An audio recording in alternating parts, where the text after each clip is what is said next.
nahmaduhu wa nasta'inuhu wa nastaghfiruhu wa natubu ilaihi wa la na'budu illa iyyah wa na'udzu billahi min syururi anfusina wa min sayyiati a'malina may yahdihillahu fala mudilla lahu wa may yudlil falan tajida lahu waliyyan mursyida asyhadu an la ilaha illallah wahdahu la syarika lah wa asyhadu anna muhammadan abduhu wa rasuluhu la nabiyya wa la rasula ba'dah. Uhayyikum bi tahiyatil Islam, tahiyatin thayyibatin mubarakah, tahiyati min indillah, tahiyati ahlil jannah. Assalamualaikum warahmatullahi wabarakatuh.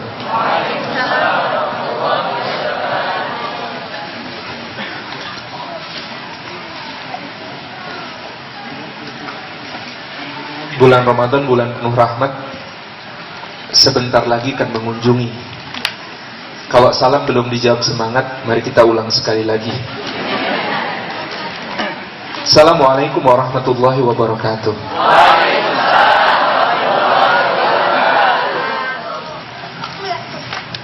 Puji syukur kepada Allah Subhanahu wa taala pada kesempatan siang yang berbahagia ini.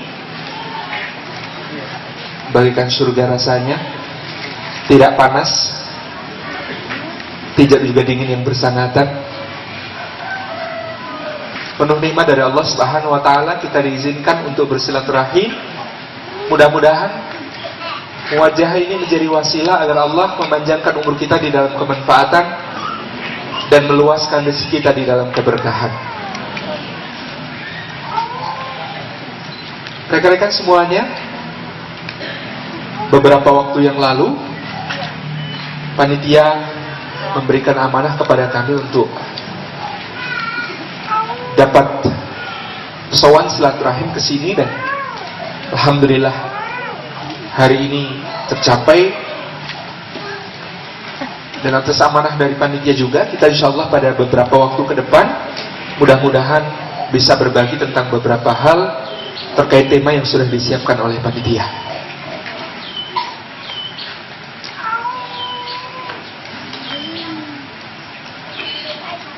Rasulullah sallallahu alaihi wasallam dan Allah Azza wa Jalla sudah memberikan kepada kita panduan-panduan di dalam menjalani kehidupan yang dengannya kita akan beroleh insyaallah berbagai macam kebaikan di dunia hingga akhirat. Allah berfirman kepada kita tentang nikmat yang diberikannya kepada hati-hati kita.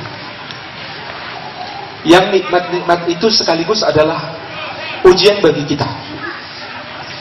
Di dalam surah Ali Imran ayat yang ke-14, Allah mengatakan, A'udzubillahi minasyaitonirrajim.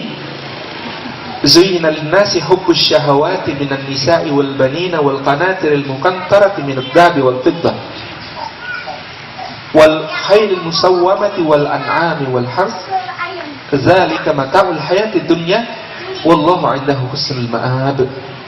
Shadaqallahul 'azim. Allah telah menyatakan bahwa dihiaskan menjadi sesuatu perkara yang indah, perkara yang baik, perkara yang memacu ketertarikan kita di dalam jiwa kita, yang kemudian oleh Allah disebut hubbus syahawat, perasaan cinta syahwati, perasaan cinta yang diikuti oleh keinginan untuk bisa memiliki, menikmati, memberdayakan. Dan itu adalah bagian dari kemanusiaan kita sebagai insan. Allah memberikan perasaan-perasaan hubbus syahwat itu sebagai nikmat sekaligus ujian. Dan lalu Allah memberikan kepada kita gambaran tentang apa-apa saja yang dijadikan sebagai arah dari hubbus syahwat. Yang pertama, minan nisa, kata Allah, tentang pasangan hidup. Yang laki-laki diberikan oleh Allah nikmat sekaligus ujian tentang perasaan hubbu syahwat itu kepada perempuan. Yang perempuan juga diberikan oleh Allah perasaan hubbu syahwat itu sebagai nikmat sekaligus ujian kepada laki-laki.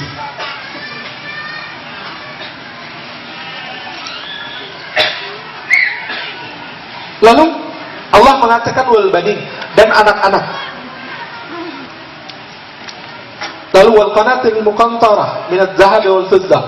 Lalu harta yang banyak, emas dan perak. Lalu kendaraan-kendaraan pilihan. Lalu binatang-binatang ternak. Lalu ladang-ladang dan persawahan-persawahan. Nah, rekan-rekan yang insya Allah, gambaran di dalam ayat ini bentuk-bentuk ujian sekaligus nikmat berupa perasaan hubbu syahwat itu kepada masing-masing yang ada ditulis di situ oleh Allah, yang difirmankan oleh Allah di situ. Ini bukan berganti-ganti, tetapi berderet-deret, bukan barisan. Kalau kita belajar matematika dulu ada barisan, ada deret. Ini bukan cuman barisan, tapi ini deret yang sekaligus. Nanti jadi ujian pertama itu biasanya fungsinya fungsi linear. Kalau belum menikah, biasanya masih menempuh pendidikan, ada belum bekerja, laki-laki, perempuan. Nah, Allah memberikan ujian yang pertama tadi, minan nisa. Dan itu linear fungsinya. Yang beda cuma gradiennya gitu. Kemiringannya. Tetapi sesudah kemudian menikah, Allah tambahkan wal banin. Wal banin ini bukan kemudian ujian tentang nisa selesai, tidak. Ada orang yang tetap diuji dengan istri sendiri, anak sendiri, istri orang lain, dan anak orang lain. Itu tetap ujiannya. Sampai ada kawan saya yang kemudian kalau nyeletuk itu, saya bilang, nah, itu jangan diceletukkan lagi, tapi kita berbagi di sini supaya kita ketahui. Jadi kalau nyeletuk, saya kalau lihat anak kecil, ingat anak sendiri. Tapi kalau lihat ahwat, lupa istri sendiri. Maka ujian itu terus saja, masih. Bahkan dikuadratkan, gitu ya. Bahkan kemudian dijadikan fungsi trigonometri, gitu. Bahkan kemudian diintegralkan, gitu. Wal banin, lalu wal qanatiril muqantarah minadz dzahabi wal fiddah. Masih bujangan, biasanya nggak terlalu pusing mikirin tentang simpanan, tabungan dan lain sebagainya, berupa investasi emas dan perak dan sebagainya, enggak.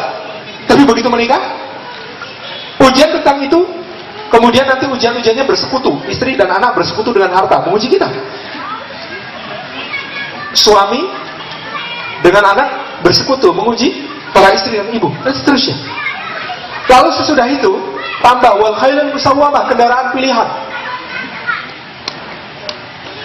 Dulu waktu belum menikah, naik sepeda motor Honda 70, it's okay. Begitu anaknya 2, zolim namanya kalau masih begitu kayaknya gitu. Maka kemudian berpikir lagi. Lalu sesudah itu berpikir tentang investasi yang bisa beranak pinak, bertumbuh kembang banyak-banyak. Allah gambarkan sebagai al-an'am, binatang ternak. Lalu sesudah itu berpikir tentang kestabilan. Maka yang dipikirkan adalah investasi yang bentuknya tetap, jumlahnya tetap, tapi nilainya naik terus. House, properti, sawah ladang, tanah-tanah, rumah-rumah, ruko-ruko. Jadi memang menurut saya di antara dulu kesalahan iblis di hadapan Allah Subhanahu wa taala itu dia salah taksir. Ketika mengatakan ana khairum minhu, khalaqtani min nar wa khalaqtahu min tin. Aku lebih baik daripada Adam. Kau ciptakan aku dari api dan kau ciptakan Adam dari tanah. Dari dulu harga api segitu-segitu saja, tapi harga tanah naik terus gitu. Menurut saya di antara kelirunya iblis di awal-awal sudah di situ gitu. Nah, rekan-rekan insya Allah, maka ujian-ujian itu berkelindan terus menerus, tapi itu sekaligus adalah sebuah nikmat dari Allah Subhanahu wa ta'ala. Kita dikaruniai perasaan hubbu syahwat, cinta syahwat, dan itu sekaligus ujian karena Allah di ujung ayat mengatakan dzalika mata'ul hayatid dunya, itu perhiasan kesenangan kehidupan dunia. halal, boleh. Wallahu a'lam husnul ma'ab. Tetapi ingat, di sisi Allah ada tempat kembali yang jauh lebih baik daripada itu. Kalaupun ada surga di dunia, maka dia hanya surga sebelum surga. Kalau rumah tangga yang sakinah, mawaddah, warahmah, yang istrinya salihah, yang anak-anaknya qurrata a'yun, yang kediamannya memberikan kebaikan-kebaikan, itu adalah nikmat sekaligus ujian.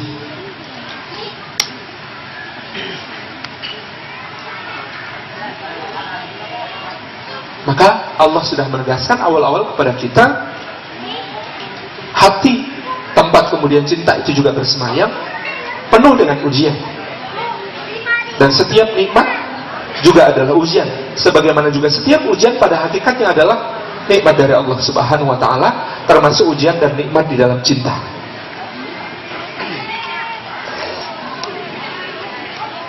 Maka batas antara nikmat dan ujian, sabar dan syukur itu bagi seorang mukmin hampir-hampir sebenarnya tidak ada.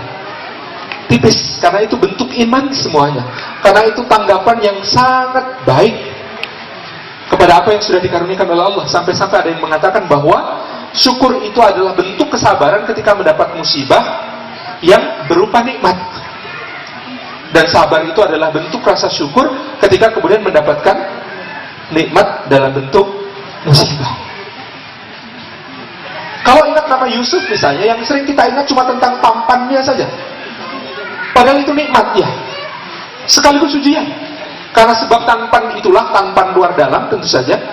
Tampan luar dalam yang kemudian membuat orang tua lebih sayang, membuat saudara-saudaranya iri dan dengki, membuat dia dibuang ke sumur, membuat dia dijual sebagai budak, membuat dia diuji dengan wanita yang cantik, kaya, berkuasa, majikannya di tempat yang sepi, tanpa ada yang kemudian menyaksikan,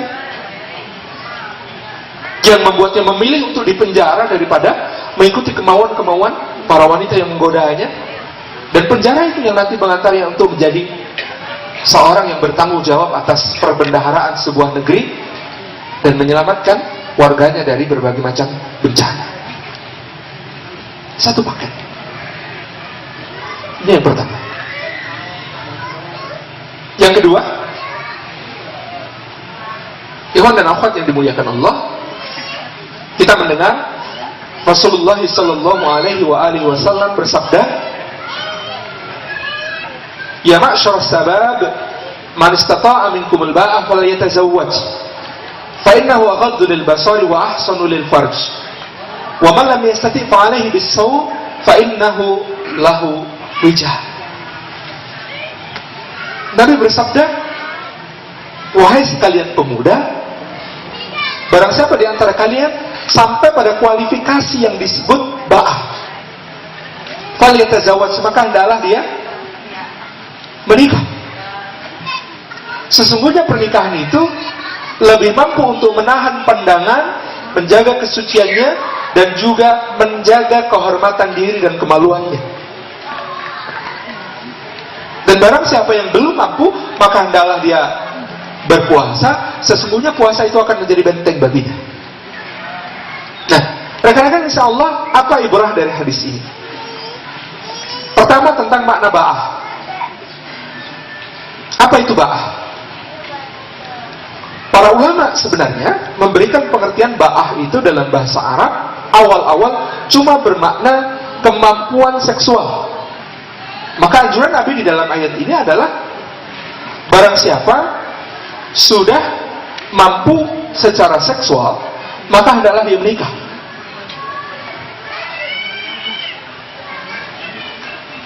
Kenapa pemahaman seperti itu? Karena sesungguhnya dahulunya balik yang kemudian menjadi penanda bahwa kita itu sudah dewasa secara fisik, itu dengan akil, berakal, sebagai satu kesatuan di dalam mukallafnya orang. Dia mendapatkan beban-beban, kewajiban dan larangan di dalam syariat. Itu jadi satu paket, artinya seharusnya seiring. Atau bahkan lebih dahulu akilnya daripada baliknya. Lebih dahulu dia dewasa secara intelektual, secara psikis, secara mental daripada secara fisik. Kan di antara yang dulu sering dikisahkan secara menakjubkan adalah tentang Imam Muhammad bin Idris Asy-Syafi'i yang pada usia 13 tahun oleh gurunya Muslim bin Khalid Az-Zanji di Makkah itu sudah disuruh berfatwa, duduk di kursi mufti di Masjidil Haram pada suatu bulan Ramadan. Banyak beliau menjawab berbagai macam pertanyaan dari jamaah, lalu di tengah-tengah menjawab pertanyaan itu, tengah-tengah siang bulan Ramadan, dia kemudian minum. Jamaah protes, loh Ramadan kok minum? Gitu. Mungkar itu, perbuatan yang sangat tercela itu. Apa kata Imam Syafi'i? Ya saya kan belum balik, belum wajib puasa. Nah, dulu kita memahami dia satu kesatuan. Orang kalau sudah dewasa secara fisik, maka kemudian secara mental, secara psikis, secara intelektual dia juga seharusnya sudah dewasa. Sehingga ketika ada tuntutan itu, man istata'a minkumul ba'ata falyatazawwaj, yang mampu secara seksual dalam menikah, dia sudah oke, tidak ada persoalan. Di kemudian hari, para ulama kemudian memberikan tambahan pemaknaan terhadap kata ba'ah, yaitu dengan al-mahru wan nafaqah, kemampuan untuk memberi mahar dan memberi nafkah. Jadi barang siapa yang sudah mampu secara seksual, mampu memberi mahar dan nafkah zahir maupun batinnya, maka dia bukan cuma dianjurkan, tetapi sudah selayaknya dia mengambil jalan pernikahan itu. Nah, wa malam yastati, ada pengecualian, tentu saja. Pengecualinya adalah ketika dia tidak mampu sampai kepada ba'ah itu, fa'alaihi bisawm, maka adalah dia puasa.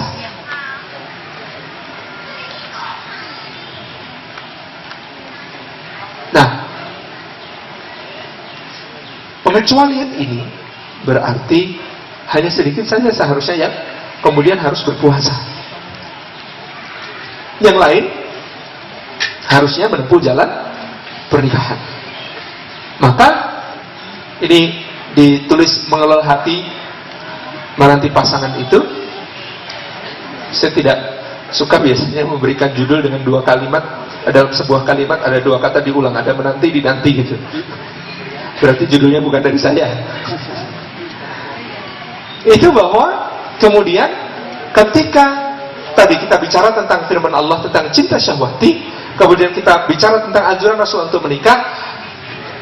Pertama yang harus Anda catat tentang manajemen pengelolaan hati dan perasaan di dalam apa yang disebutkan oleh Islam ini adalah setiap kali Anda kemudian di dalam hati tumbuh rasa cinta dan ketertarikan, maka yang pertama difikirkan oleh akal adalah pernikahan, bukan yang lain. Setiap kali dalam hati tumbuh perasaan cinta syahwati itu, maka yang pertama kali difikirkan oleh akal adalah pernikahan. Kapan mulai tumbuh cinta syahwati itu bagi kita biasanya? SD kelas 4. Sekarang ini Masya Allah, luar biasa, subhanallah, kedewasaan kita secara fisik itu dipercepat oleh berbagai macam media. Dipercepat, luar biasa. Tetapi kedewasaan secara fikrah, pemikiran-pemikiran kita, akal kita, mental kita, psikis kita, itu diperlambat dengan berbagai macam media juga. Nah, ini mari kembali kepada makna itu, bahwa kaidah pertama di dalam pengelolaan hati kita ketika kemudian timbul rasa cinta adalah begitu hati merasakan cinta syahwati, yang pertama dipikirkan akal adalah pernikahan. Sebab apa? Rasulullah sallallahu alaihi wasallam bersabda dalam hadis yang lain, lam yura lil mutahabbaini mithlul nikah. Kalau ada dua orang yang saling mencintai, maka tidak terlihat bagi keduanya satu tempat, satu wahana untuk mengekspresikan cinta itu secara utuh, penuh, sempurna, berpahala, baik, berkah, kecuali pernikahan. Tidak ada tempat yang lain. TTM Ustaz, boleh? Taman tapi mesranya. HTS, hubungan tanpa stempel. Kan belum distempel sama KUA ya. Dan seterusnya. Tidak, kata Rasulullah, lam yura limtahab ini betul nikah. Tidak terlihat bagi dua orang yang saling mencintai itu tempat untuk mengekspresikan cintanya itu secara utuh, penuh, baik, bermanfaat, berpahala, berkah, kecuali sebuah pernikahan. Maka tadi kaidahnya di dalam manajemen ini, pengelolaan ini, pertama kali yang harus dipikirkan oleh akal kita ketika hati sudah mulai merasa cinta adalah pernikahan. Hati merasa, maka akal harus sudah berpikir untuk mempersiapkan kemampuan, bukan memperturutkan kemauan. Karena nikah itu bukan hanya untuk yang mau, bukan sekedar untuk sekedar yang mau, tapi juga yang dipersyaratkan adalah bagi yang mampu. Kalau mau, guyonannya anak-anak Jogja, kalau mau cuma temannya Agnes mau nikah dari dulu gitu. Iya kan, Agnes mau nikah gitu. Sampai sekarang belum lah gitu. Masih mau soalnya. Nah teman-teman yang insya Allah, maka tadi yang kemudian kita katakan, kaidahnya pertama, kalau hati sudah merasa, akal pikiran kita kemudian berpikir tentang pernikahan itu. Apanya yang dipikirkan? Nah, ini yang kemudian akan kita lihat.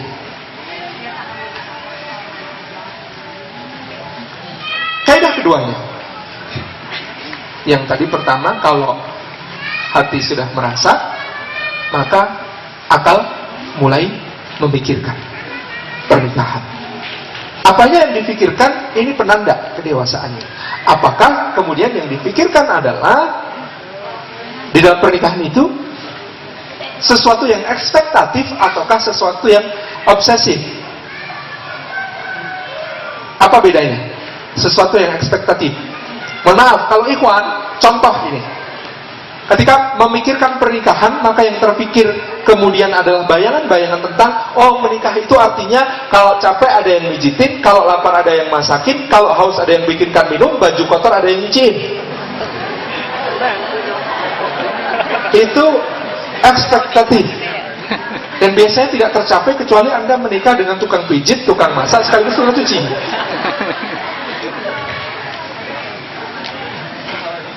Atau kalau membaca atau menonton karya saudara saya Ustaz Habibur Rahman Al-Shirazi, KCB misalnya, Ketika Cinta Bersambung,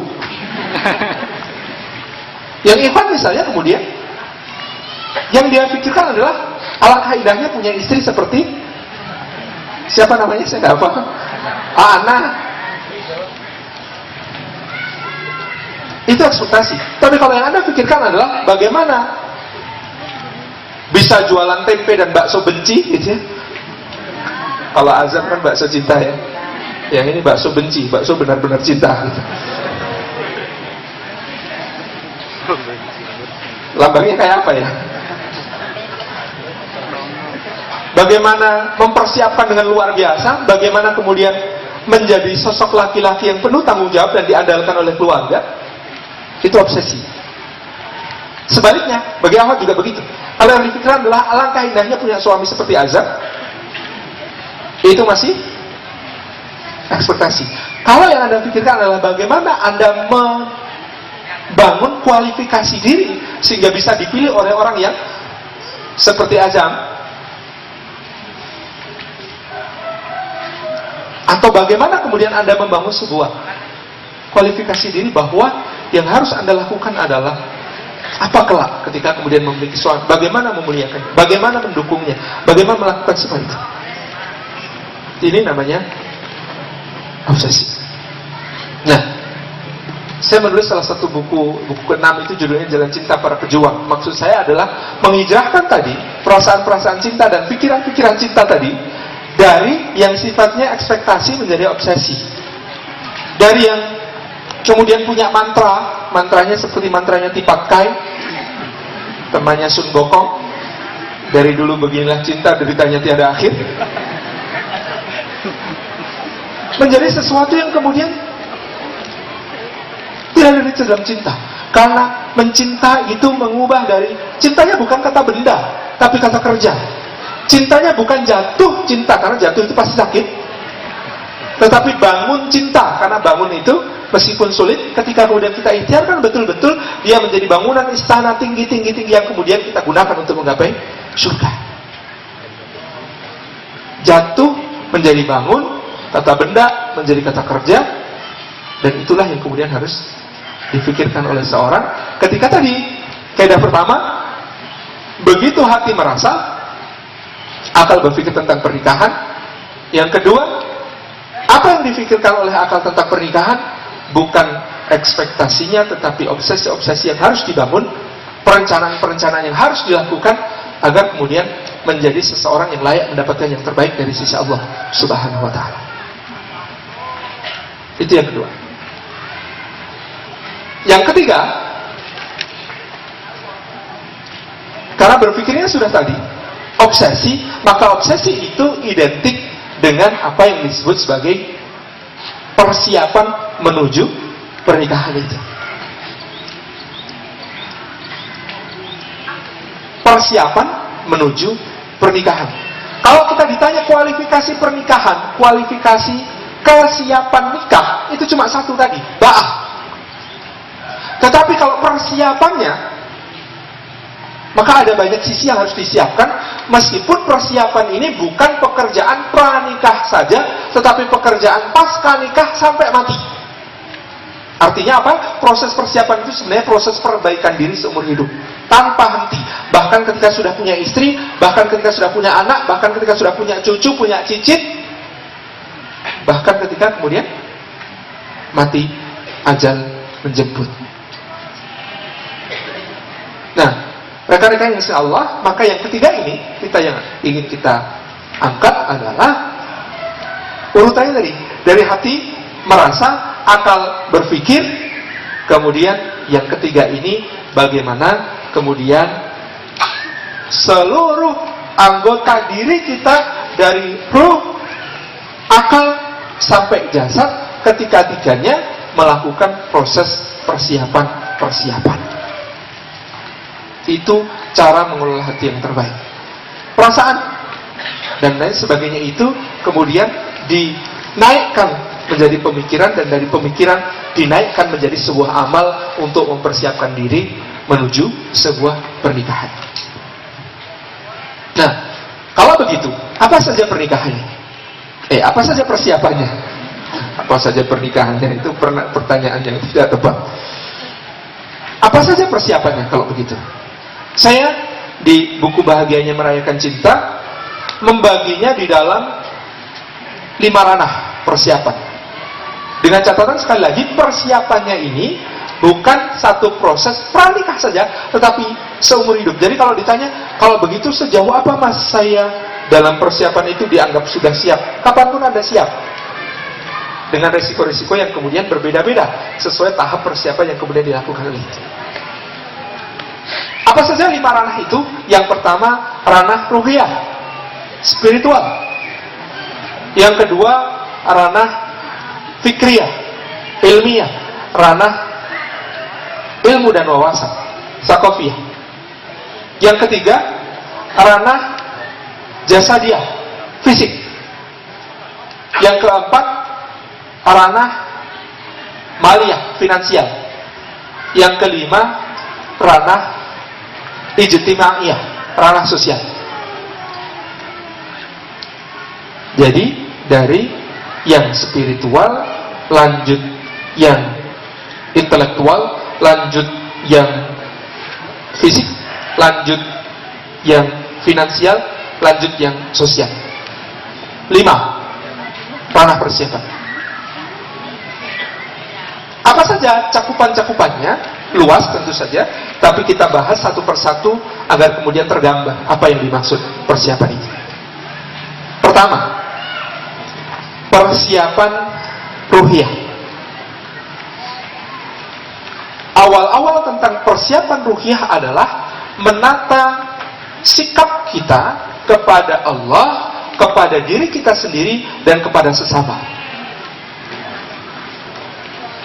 Dalam persiapan ruhiyah itu, awal-awal adalah menata sikap kita kepada Allah, menata sikap kepada diri kita sendiri, dan menata sikap kita kepada sesama manusia.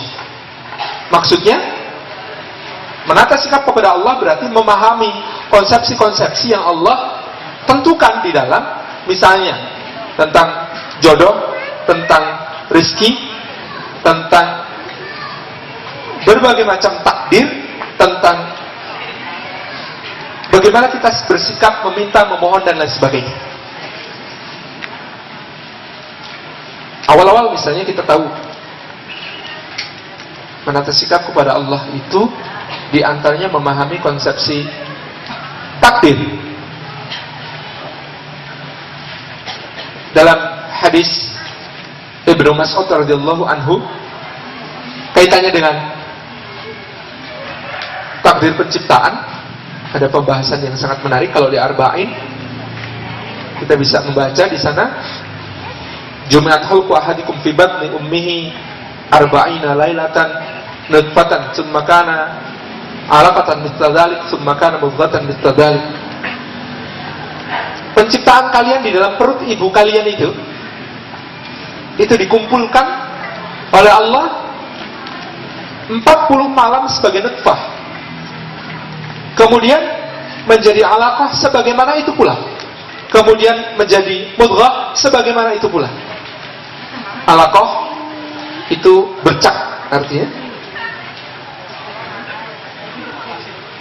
nutfah bercak, kemudian alaqah ini dalam bentuk bercak yang sudah bergumpal, berkumpul-kumpul, kemudian mudghah itu kalau bahasa Inggrisnya jadi gam, jadi kayak permen karet habis kita kunyah itu ya, kemudian kita keluarkan dari mulut.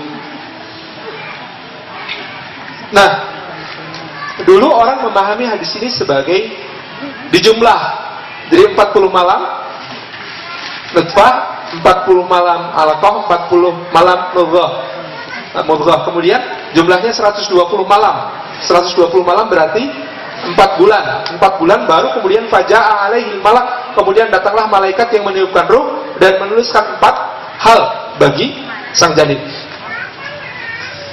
Rabita al-Alam al-Islami dalam komite fatwanya yang diketuai ketika itu oleh Syekh Dr. Abdul Majid Az-Zindani, memanggil berbagai pakar dari berbagai macam bidang untuk memahami hadis ini dengan lebih tepat. Tahun 1988 kalau tidak salah, ketika itu di sebuah tim yang dipimpin oleh Dr. Abdul Karim Zaidan, kolega beliau, itu kemudian mengumpulkan bukan cuma pakar bahasa, pakar tafsir hadis, tapi juga pakar ilmu kedokteran dalam kebidanan dan kandungan, untuk kemudian memahami secara lebih tepat hadis ini, dan kemudian disimpulkan kata-kata summakana alaqatan misadzalik, summakana mudghatan misadzalik tidak berarti dijumlah, tetapi satu proses simultan dalam satu waktu yang kemudian 40 malam itu. Jadi dalam 40 malam itu terjadi proses nutfah, alaqah, mudghah sekaligus yang berketerusan, sambung sinambung, dan masing-masing yang kemudian dijelaskan oleh ilmu kebidanan dan kandungan sebagai proses pembelahan sel yang terus-menerus membentuk fungsi-fungsi yang semakin kompleks. Maka kesimpulan dari situ kaitannya dengan pembahasan fatwa tentang abortus ketika itu adalah bahwa ruh itu ditiupkan oleh malaikat bukan di usia janin 4 bulan, tetapi di usia ketika berumur 40 hari. Jadi berapa hari telat itu? Kan dihitung dari hari pertama, hari terakhir gitu ya. Itu berarti telatnya baru 12 hari itu sudah ada ruhnya. Jadi jangan kepedean ada orang minta aborsi ke dokter, dok ini baru telat 2 minggu dok, kan belum ada ruhnya. Gak bisa. sudah ada ruhnya. Karena telat 12 hari itu sudah dititipkan ruh. Nah, kemudian di situ kita pahami malaikat lalu menuliskan kepadanya apa yang dituliskan oleh malaikat. Satu, min ajalihi, ajalnya. Yang kedua, rizkinya. Yang ketiga, amalnya. Yang keempat, wasaqiyun aw sa'idun, apakah dia termasuk orang celaka atau orang beruntung. Semuanya tertulis di situ. Nah, apa yang dituliskan oleh malaikat di situ sebenarnya hanya kemudian apa yang sudah tertulis di Lauhul Mahfuz di sisi Allah Subhanahu wa taala, termasuk kaitannya tentang rezeki. Jadi rezeki orang itu sudah tertulis. Nabi SAW bersabda, tidak akan mati seorang hamba kecuali bahwa rezeki untuknya itu semuanya sudah diturunkan kepadanya. Bahwa ada konsepsi tentang dosa itu menghalangi rezeki, ya. Tetapi itu juga bagian dari ketetapan bahwa rezeki itu tidak akan berkurang, tidak akan berlebih, tidak akan salah alamat. Ya segitu. Artinya pilihan-pilihan ujian di sisi kita di dunia itu tentang rezeki itu kemudian kaitannya dengan apakah mau diambil dari jalan halal ataukah jalan haram. Nah, dapatnya rezeki segitu juga. Rezeki itu tentu saja bentuknya bukan simpanan di deposito. Rezeki itu apa yang bisa dinikmati. Maka kesehatan, kelapangan, dan semua hal yang kemudian bisa ternikmati dalam kehidupan itu rezeki. Nah, jumlah rezekinya tetap dari sisi Allah sudah ditetapkan segitu. Kalau diambil jalan halal atau jalan haram, yang beda apanya? Rasanya. Termasuk di antara rezeki adalah jodoh. Jodoh sudah tertulis di sisi Allah, mau diambil jalan halal atau jalan haram, dapatnya yang itu juga. Yang mana? Yang nggak tahu. Pokoknya yang itu. Yang beda apa ketika diambil dari jalan halal dengan jalan haram? Yang beda rasanya. Anda bayangkan uang 10 juta rupiah diberikan kepada Anda, memberikannya dengan cara yang berbeda. Kira-kira beda rasa nggak? Yang satu bentuknya cek, dimasukkan dalam amplop tertutup, diserahkan dengan penuh takzim dan hormat. Ini cuma ada 10 juta, mohon maaf, tolong diterima, mudah-mudahan manfaat, berkah, tolong digunakan sebaik-baiknya ya. Terima kasih telah berkenan menerima. Oh, enak gak terimanya? Kadang-kadang gak enak juga sih ya gitu. Tapi enak gitu. Akadnya itu jelas. Bandingkan dengan sama-sama 10 juta, bentuknya uang receh 500-an semua, di dalam sebuah karung, diberikan dengan dilempar ke wajah gitu. Loh, nilainya sama 10 juta, cuman beda dirasa. Apalagi yang jumlahnya sekarung itu 500-an rupiah semuanya dilempar ke muka itu diiringi caci maki. Nih, aku kasih 10 juta, terserah kau mau mati, aku gak mau tahu lagi, aku gak mau melihat wajahku lagi. Selesai. Maka di dalam soal jodoh kepada Allah Subhanahu wa taala ini, dengan prasangka terbaik kepada Allah bahwa kalau kita berupaya menjadi hamba yang terbaik, maka Allah akan memberikan juga yang terbaik bagi kita. Kita menjadi tidak perlu menjadi kisah seorang pendoa. Ada orang berdoa tentang jodoh itu, ya Allah, kalau dia memang jodohku, nikahkanlah kami. Kalau dia bukan jodohku, jodohkanlah kami. Kalau dia jodoh orang lain, putuskanlah jodohnya dan jodohkanlah denganku.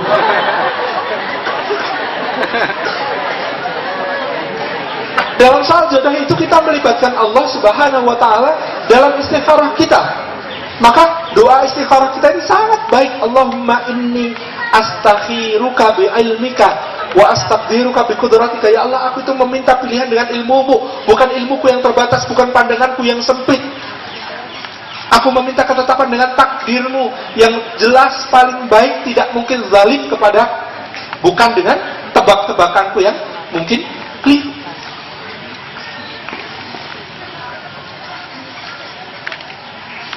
Dan ini yang kemudian kita jalankan. Konsepsi pertamanya begitu di dalam hubungan kita dengan Allah. Dengan sesama bagaimana? Oh, sebelum dengan sesama, dengan diri kita sendiri, Allah menjanjikan yang baik mendapatkan yang baik, yang tidak baik ada kemungkinan juga untuk mendapatkan yang tidak baik. Maka menjadi baik atau mencari jodoh yang baik adalah dengan menjadi baik. Andaikan kita sedang bermaksiat di satu sudut dunia, untuk kemudian menjaga kita misalnya, bayangkan saja calon jodoh Anda juga sedang bermaksiat dengan maksiat yang mirip di sudut dunia yang lain.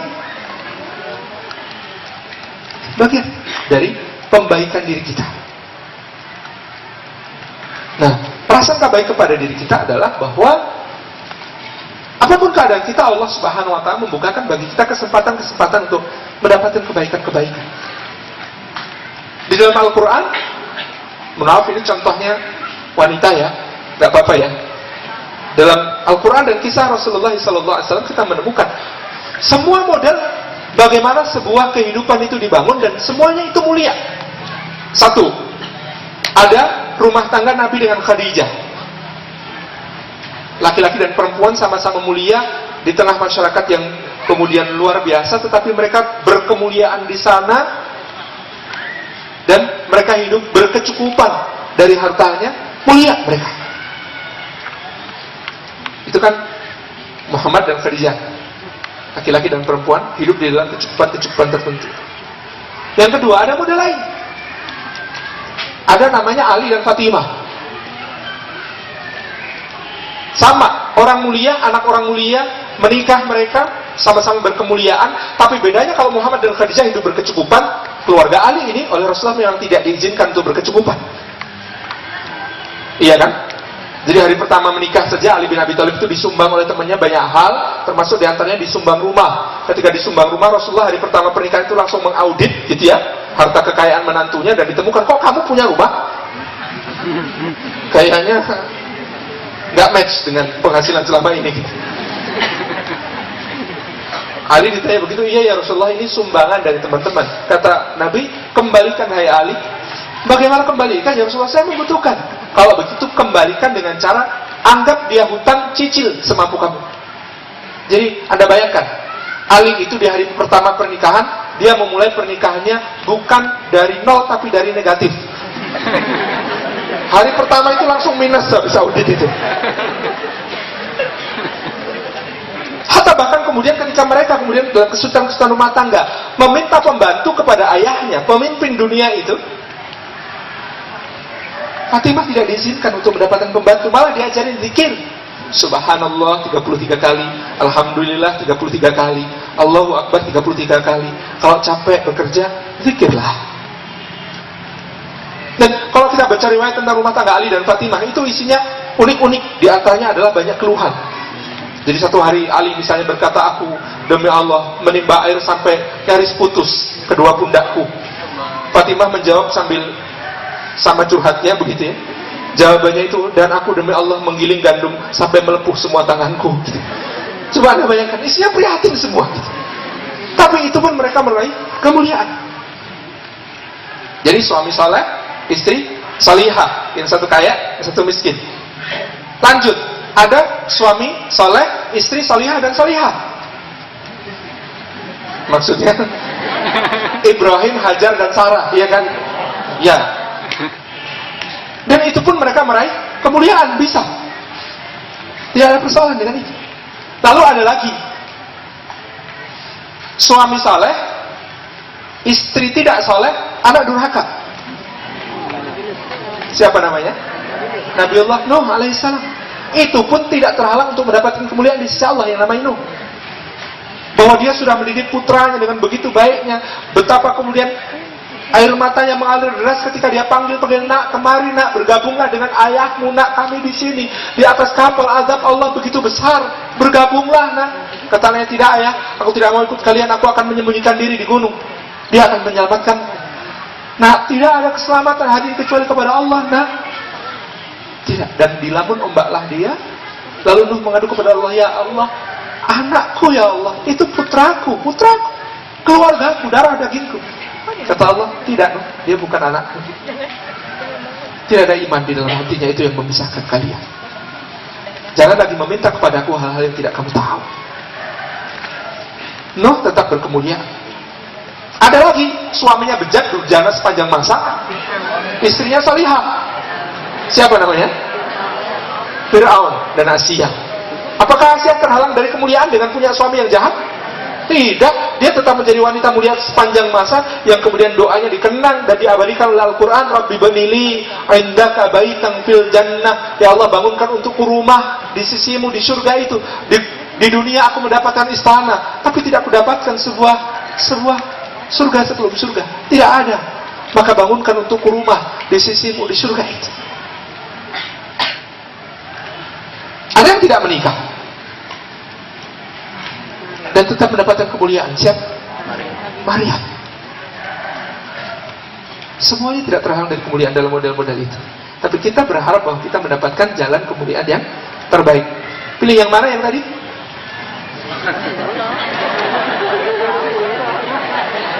Lo beneran ini? Karena semua ada contohnya kan begitu. Anda boleh memilih gitu.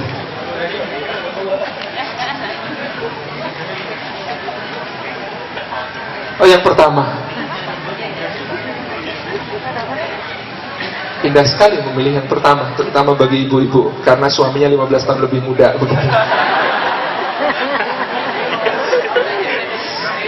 Bukan, itu bukan hakikatnya bukan di situ, tapi hakikatnya tadi bahwa suami dan istri berkemuliaan mendapatkan kemuliaan dari sisi Allah SWT. Itu kepada diri kita sendiri. Berprasangka baiklah kepada diri sendiri, agar kemudian Allah juga akan memberikan yang terbaik untuk kita. Nah, sikap kepada orang lain. Bagaimana kemudian konsepsi kita tentang jodoh? Jodoh itu tidak ada yang ideal. Yang ada yang tepat. Jadi jangan mencari yang ideal, nggak ketemu. Adanya yang tepat untuk kita. Nah, seberapa kebertepatan yang ingin kita dapat, maka kita merumuskan apa yang menjadikan kita bergairah untuk menikahi seseorang. Ikhwan, tanya tadi sekalian menyambung.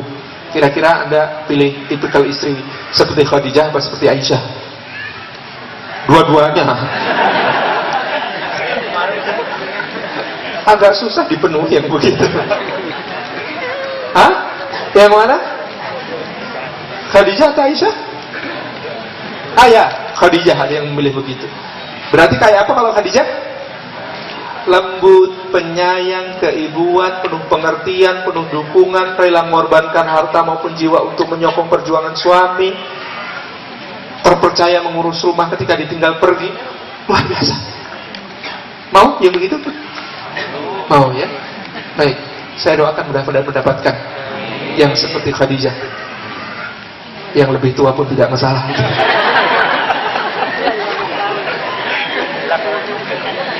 Loh, kalau minta sesuatu itu kan yang lengkap ya.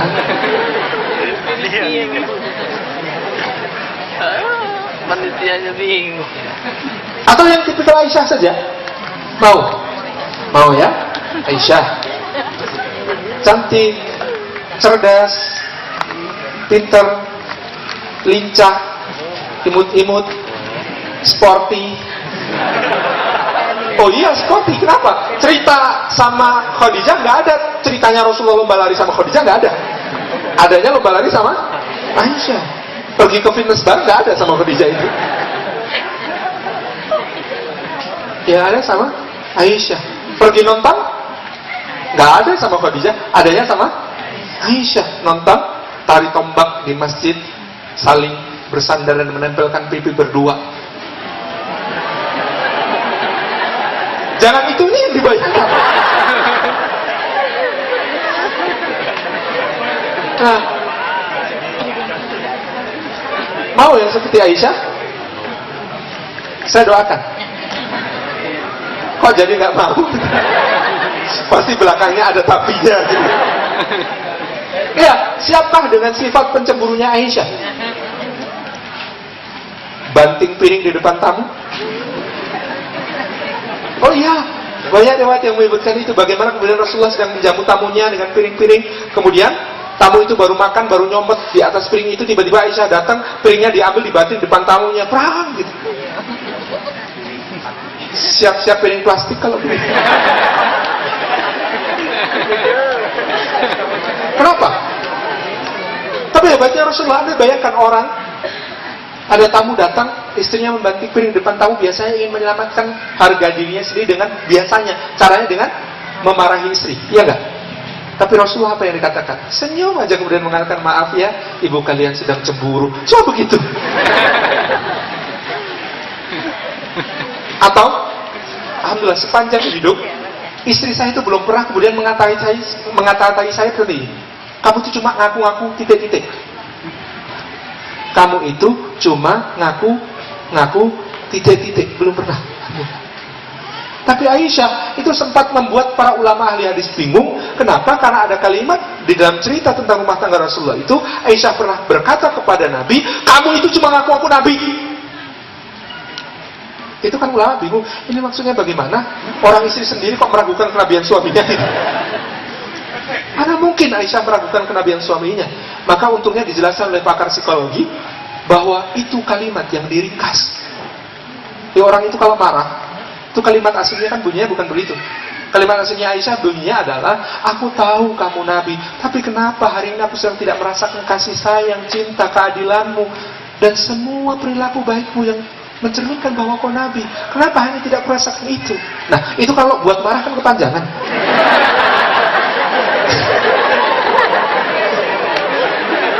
Nah, kita ini cenderung suka meringkas ya. Iya, suka meringkas, dan sayangnya, bukan sayangnya, tapi bukan juga bencinya maksudnya. Memang di dunia wanita ada kecenderungan untuk membuat kalimat tidak langsung, dan kalimat tidak langsung yang diringkas itu kadang-kadang berbahaya kalau suaminya tidak paham. Tapi Nabi tenang saja ketika itu mengatakan, maafkan aku. Coba begitu.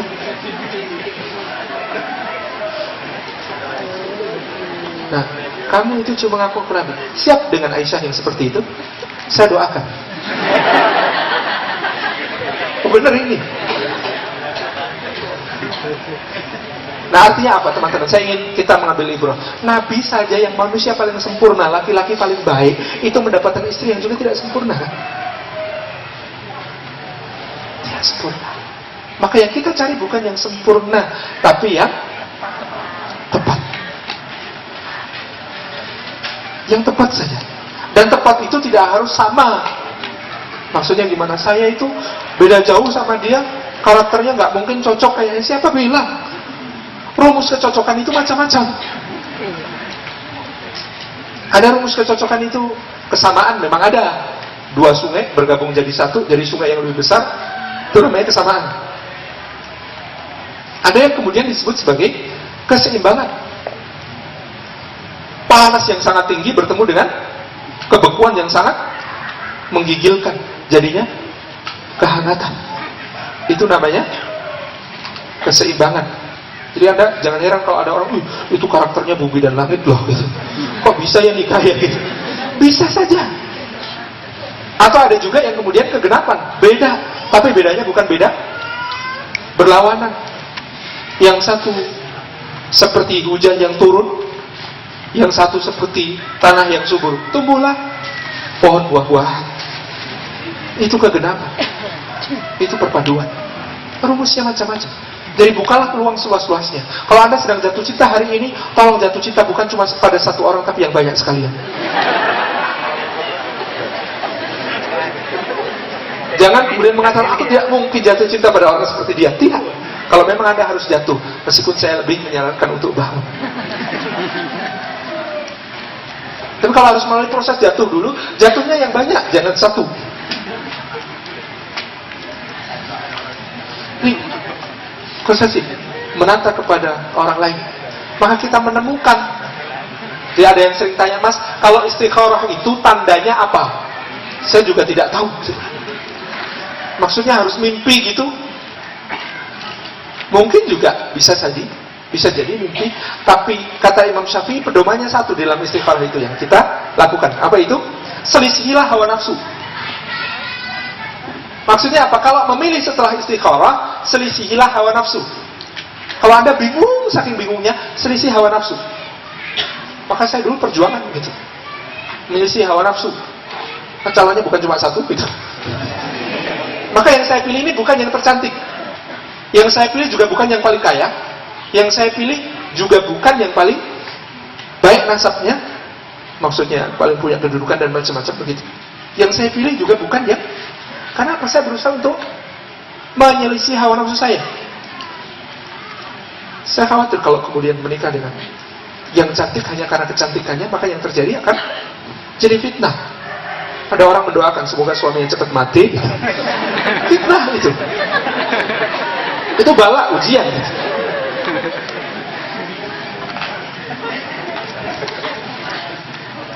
Atau jangan sampai menikah karena hanya hartanya. Nanti suatu saat sang istri marah, olah mas, kalau kamu nggak kurawat ya sudah di kolong jembatan tahu gitu. Menikah orang hanya karena kekayaan itu bikin fakir. Bukan fakir dalam harta mungkin, tapi bahkan fakir dalam jiwa. Merasa kalah terus. Atau menikah hanya karena nasabnya, kedudukannya. Suatu saat mertuanya marah mengatakan, oh Allah, kamu itu cuma mengotori darah biru kami. Jadi merah ya. Jadi maka Rasulullah sudah memperingatkan itu. Maka hadisnya itu dibaca yang betul. Wanita dinikahi karena 4 hal. Itu memaparkan fenomena, bukan menganjurkan. Karena kecantikannya, karena nasabnya, karena kekayaannya, dan karena agamanya. Sampai di situ itu masih bentuk kalimat Rasulullah adalah pemaparan. Anjurannya di mana? Di belakangnya. Maka pilih olehmu karena agama, taribat yadaka, engkau akan beruntung. Nah, penataannya di situ. Maka kita mendapati kisah-kisah menakjubkan di dalam sejarah. Bagaimana orang ketika kemudian bicara tentang pernikahan, yang mereka bicarakan bukan cuma soal calon, tetapi bagaimana kemudian pernikahan itu sendiri adalah sebuah ibadah kepada Allah untuk mendapatkan kebaikan-kebaikan tertinggi di sisinya. Satu hari Nabi mengatakan begini, siapa yang menikah dengan wanita ahli surga, nikah sama Ummu Aiman. Siapa Ummu Aiman? Ummu Aiman itu ibu asuhnya Rasulullah. Dulu budaknya Abdullah, bapak beliau. Kemudian ketika Aminah wafat, Ummu Aiman inilah yang ikut membesarkan Rasulullah SAW. Nah, Anda tahu siapa yang kemudian menikahi Ummu Aiman? Zaid bin Harithah namanya. Siapa Zaid? Zaid dulu budaknya Rasulullah, kemudian diangkat sebagai anak beliau. Maka anak angkat Rasulullah, laki-laki namanya Zaid bin Harithah, menikah dengan Ummu Aiman, orang yang dulu mengasuh Rasulullah. 2 generasi selisihnya. Itu nenek dengan cucu. Tapi Anda tahu berkahnya pernikahan itu ketika Zaid ditanya kenapa mau menikah Ummu Aiman? Karena ini wanita ahli surga. Bagaimana saya tidak mau menikahi dia? Yang lahir dari pernikahan itu namanya Usamah bin Zaid. Lelaki yang di usia 18 tahun diangkat Rasulullah menjadi panglima, hatta Abu Bakar dan Umar jadi anak buahnya.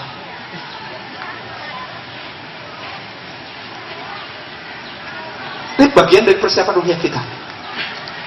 Atau untuk wanita, biar adil, kasihan dari tadi laki-laki gitu ya, yang dikorbankan. Ada Utsman bin Affan, usianya ketika itu 78 tahun.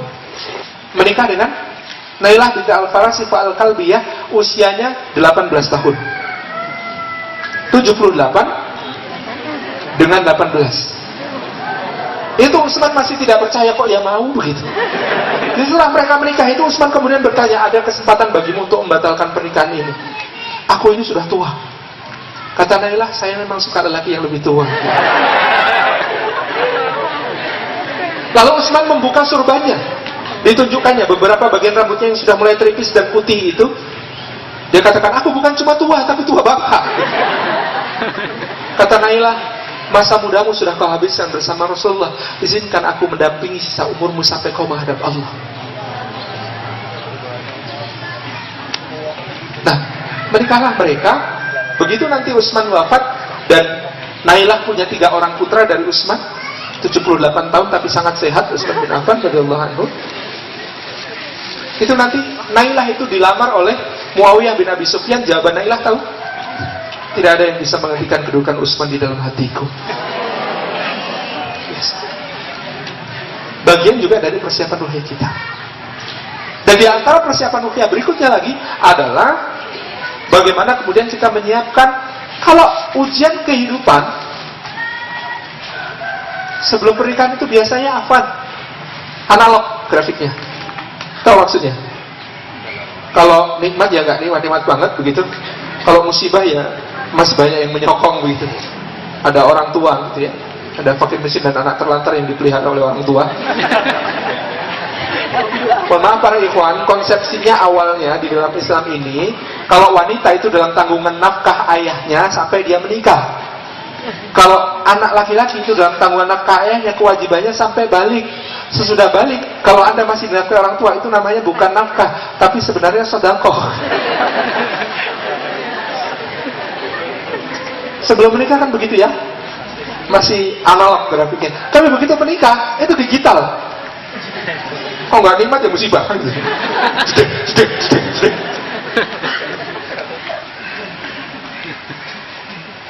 Maka kesiapan untuk bersabar dan bersyukur.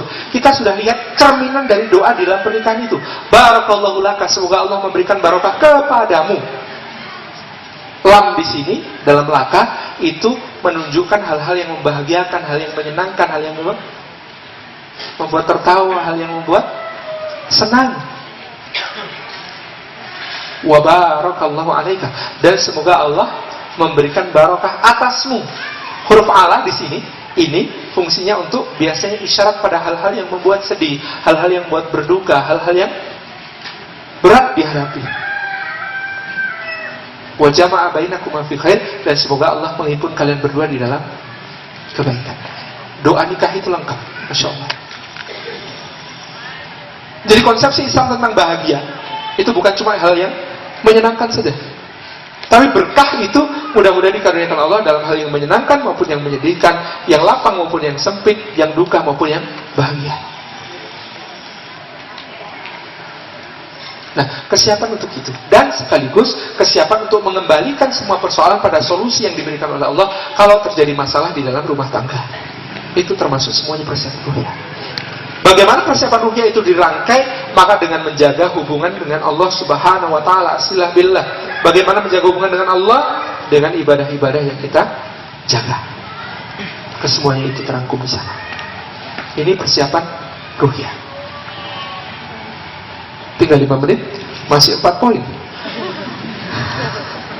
Cukup nggak waktunya kira-kira?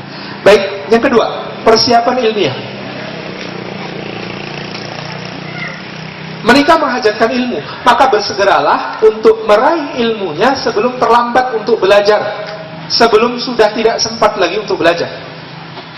Termasuk yang saya kurang suka dari beberapa kawan adalah ketika dia melihat buku pernikahan, kemudian komentarnya adalah, aku masih jauh, masih kecil, saya khawatir diamini malaikat jauh betulan. Jauhnya itu seberapa? Pada setelah menikah itu kesempatan belajar jadi sempit sekali. Anda belum puas belajar jadi istri, sudah harus belajar jadi ibu. Belum sempat tuntas belajar jadi ibu, sudah harus di ketua tim penggerak PKK, misalnya begitu. Dan seterusnya. Kesempatan belajar itu semakin menipis dengan berbagai macam tanggungan dan tanggung jawab yang bertambah. Maka awal-awalah segeralah kemudian mempersiapkan ilmunya dalam banyak halnya. Ilmu fikihnya. Ada kawan menikah, gitu kan? Sebetulnya sudah paham semua ilmunya, gitu. Cek mandi jinabah sudah tahu, keramas kan? Bukan sekedar keramas. Kemudian wanita pahamkah bahwa mandi jinabah dari suci haid beda dengan mandi jinabah setelah berhubungan suami istri? Nah, pelajari nanti ya, apa bedanya? PR. Maka jangan sampai jadi masalah, karena pernah ada sebuah permasalahan hanya gara-gara persoalan mandi.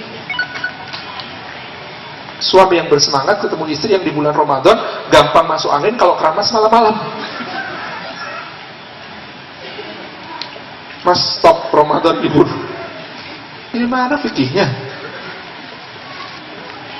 Hanya gara-gara merasa berat untuk mandi sebelum salat subuh. Padahal jelas kalau hadis tentang mandi jinabah ba'da haid adalah hadis Abdullah bin Amr bin Al-As. Sampai kemudian bagian rambut harus disela-selain kan? Oh, itu berat sekali. Tapi mandi besar setelah hubungan sama istri, itu hadisnya Aisyah dan Ummu Salamah. Apa kata beliau? Beres. Tepukkan tangan ke air gitu ya. Kemudian diusapkan ke kepala. Itu pun sudah sah kata Aisyah. Apa ini? Abdullah bin Amr bin As. Dia mau memberatkan seluruh umat Muhammad. Yang aku tahu dari Rasulullah SAW, kata Aisyah, tentang mandi jinabah setelah hubungan suami istri, ayat begini. Ini di antara pembahasan fikih. Nah, fikih mendasarnya begitu. Anda tidak harus jadi ustaz dan ustazah, tapi ada haddul aswal, batas minimal dalam ilmu fikih yang harus dikuasai oleh seorang suami, seorang istri, seorang bapak, seorang anak, dan seterusnya. Ilmu komunikasi antara laki-laki dan perempuan, suami istri. Saya di Jogja jadi konselor di Jogja Family Center, salah satu lembaga konsultasi pasca nikah. Dan di sana saya menemukan ada banyak persoalan ba'da pernikahan itu yang terjadi bukan karena dua orang yang saling bermaksud jahat atau salah satunya bermaksud jahat, tapi karena dua-duanya bermaksud baik, hanya nggak tahu ekspresi cara menunjukkan niat baiknya itu seperti apa.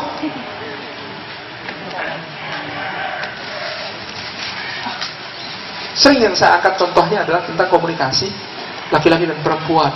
Itu menjadi persoalan. Di dunia wanita, Yunda-Yunda dan Dinda semuanya, kalau ada masalah, biasanya ngapain? Nangis, terus curhat, sharing, berbagi, ingin didengarkan, dimengerti, dipahami. Curhat itu fungsinya untuk apa? Tambah plong ya kalau habis curhat ya. Meringankan beban-beban kita kan.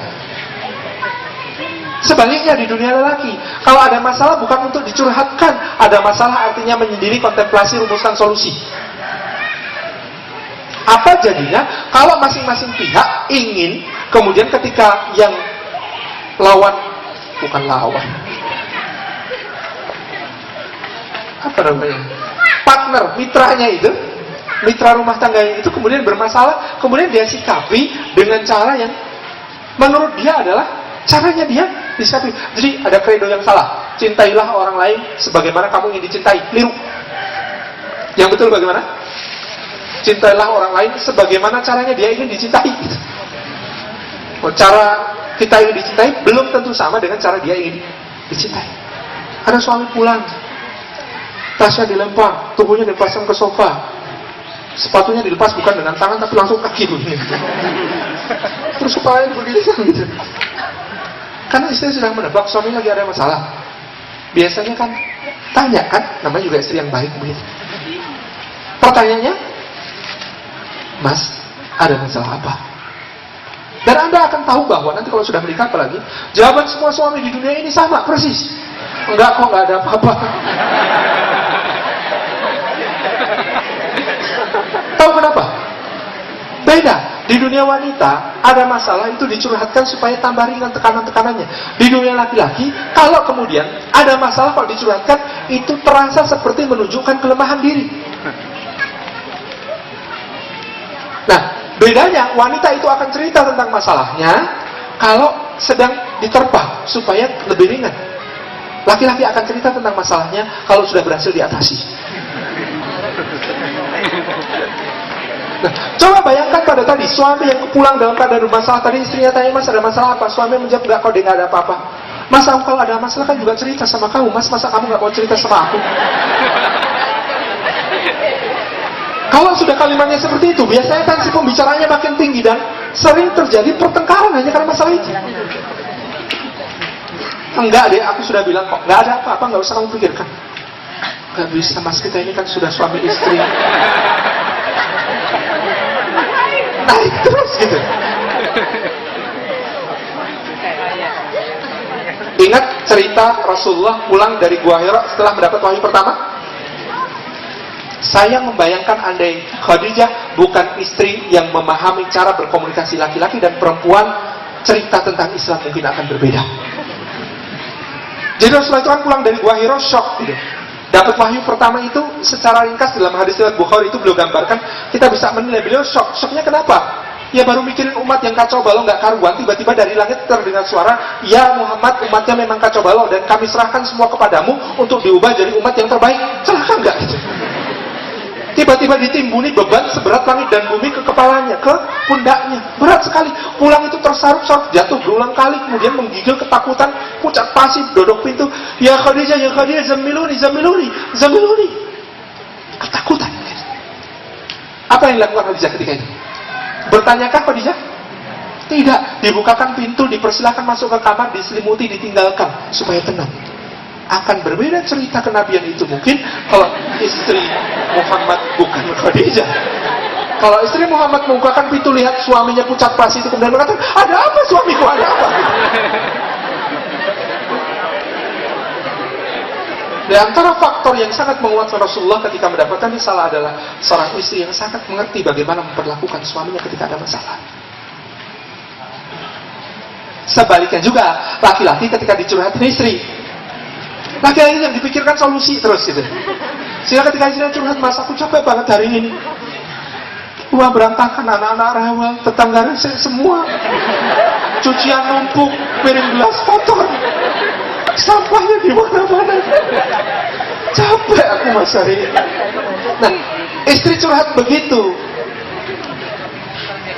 Yang dipahami suami, tiap kali istri curhat harus cari solusi. Maka biasanya maaf, sambil tetap otak-atik BlackBerry, sambil tetap pegang koran gitu, dia akan menjawab dengan sangat ringan dan solutif. Bunyi jawabannya, oke deh, besok sore kita cari pembantu ya. Menyelesaikan masalah? Di dunia laki-laki mungkin. Kalau istri repot itu solusinya cari pembantu, ya kan? Di dunia wanita, yang muncul perasaan pertama, oh, jadi selama ini aku kok anggap pembantu. Gak nyambung. Padahal semuanya bermaksud baik. Suami bermaksud baik mencarikan solusi. Tapi bukan itu yang dimiliki istrinya. Maka kalau Anda menjadi seorang suami yang pandai mendengarkan apa yang dicurhatkan oleh istri, mendengar sepenuh perhatian, ada kontak mata, ada membetulkan, ada iya, memahami gitu, maka insya Allah Anda hemat anggaran. Ya wafilah, sampai hari ini di rumah kami tidak ada pembantu, semua dikerjakan oleh istri saya, dan dia wanita yang luar biasa. Kenapa? Karena saya tahan untuk mendengarkannya bercerita. Hemat anggaran bener. Ini bukan eksploitasi ya, tidak. Ini penghargaan. Nah, karena insya Allah komunikasi. Ada banyak masalah hanya karena komunikasi yang sebenarnya masalah kecil, tetapi menjadi persoalan sangat rumit gara-gara tidak dipahami. Misal, di dunia para wanita seringkali digunakan kalimat tidak langsung. Ya.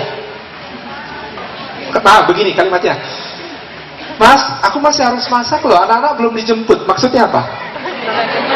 Tolong jemput anak-anak kan? Mohon maaf, laki-laki tidak secerdas itu menangkap kalimatnya. Kalau istri kalau mengatakan begitu, biasanya suaminya menjawab sambil tetap di depan laptopnya dengan kata-kata begini. Oh nggak apa-apa, Mi, nggak usah dijemput, nanti mereka pulang sendiri kok.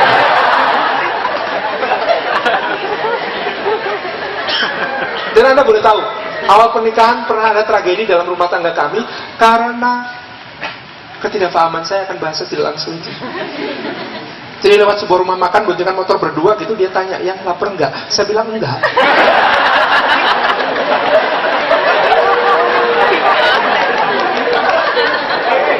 Jalan lagi, ada rumah makan berikutnya, enggak. Tanya lagi yang ketiga, kok tanya terus sih? Enggak. Begitu sampai di rumah dia langsung masak mie instan.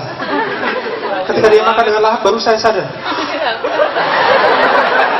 Ya Robi, yang lapar kamu tuh. Kenapa tadi tidak kau katakan?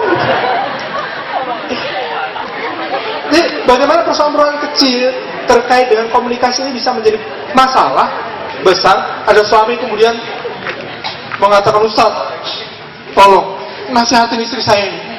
Kurang ajar betul, masa aib rumah tangga satu RT tahu semua. Hah? Maksudnya Pak? Iya, masa-masa masuk dalam rumah tangga kok orang se-RT pada tahu itu, kalau dia nggak ngomong-ngomong nggak mungkin gitu.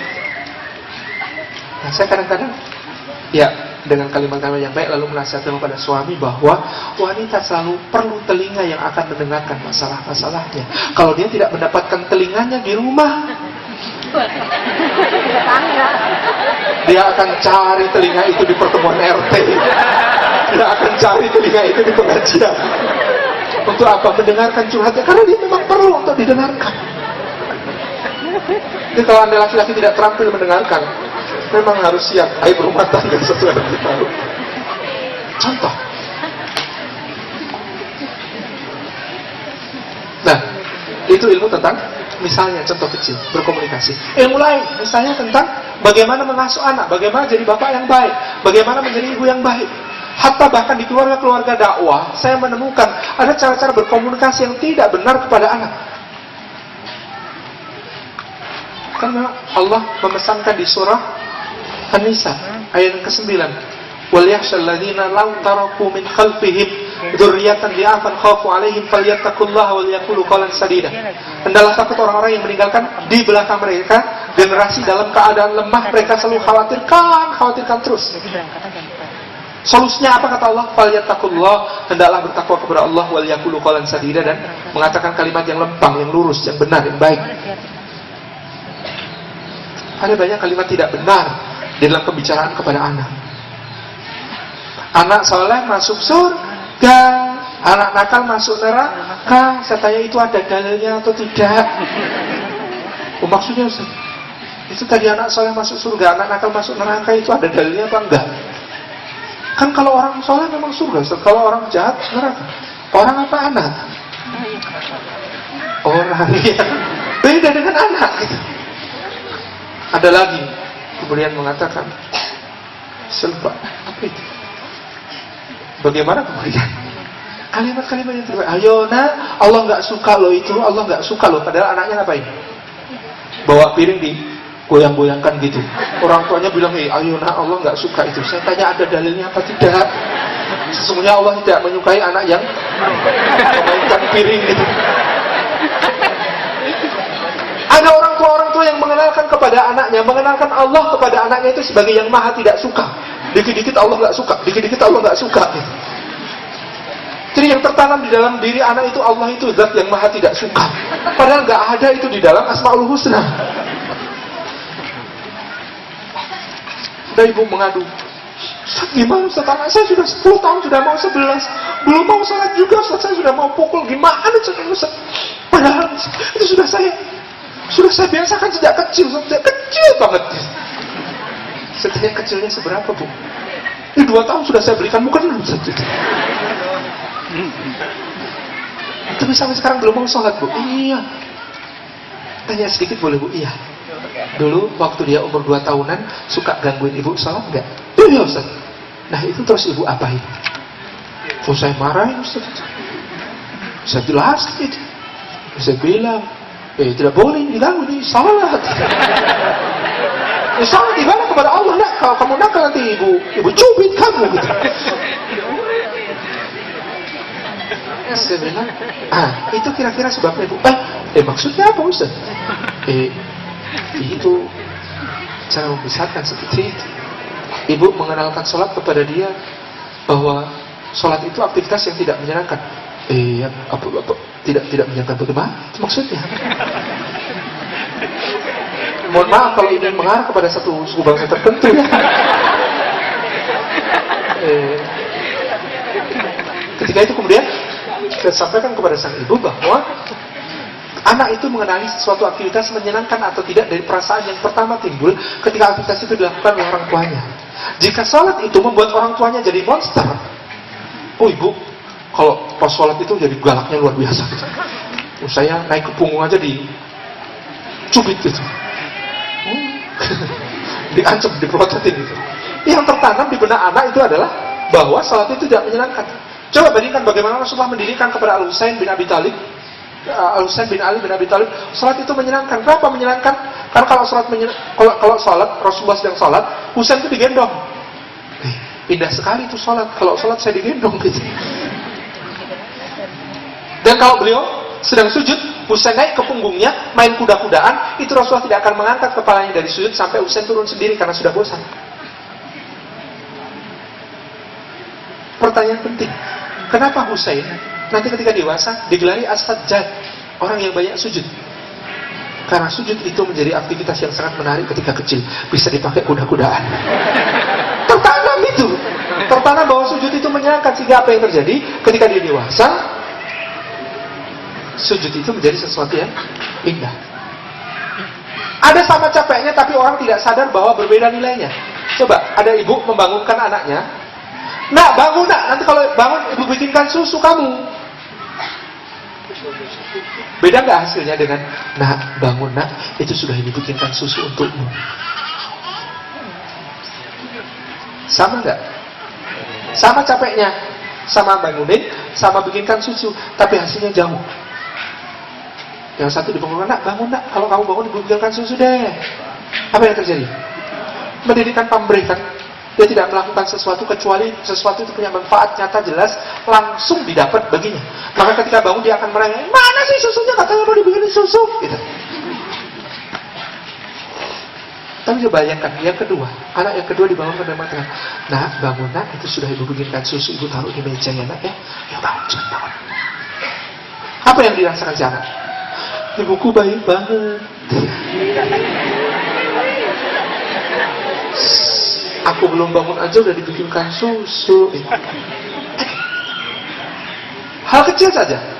Memang dunia ini kadang-kadang persoalan bagaimana berkomunikasi, bahkan kepada anak juga. Ada orang tua yang mengorbankan nilai yang sangat utama, yaitu kejujuran, hanya demi anaknya supaya mau makan. Padahal tadi pesannya Allah, "Falyaqulu qawlan sadida." Dalam mengatakan kalimat yang lembut, karena anaknya lebih suka makan, lebih suka minum daripada makan.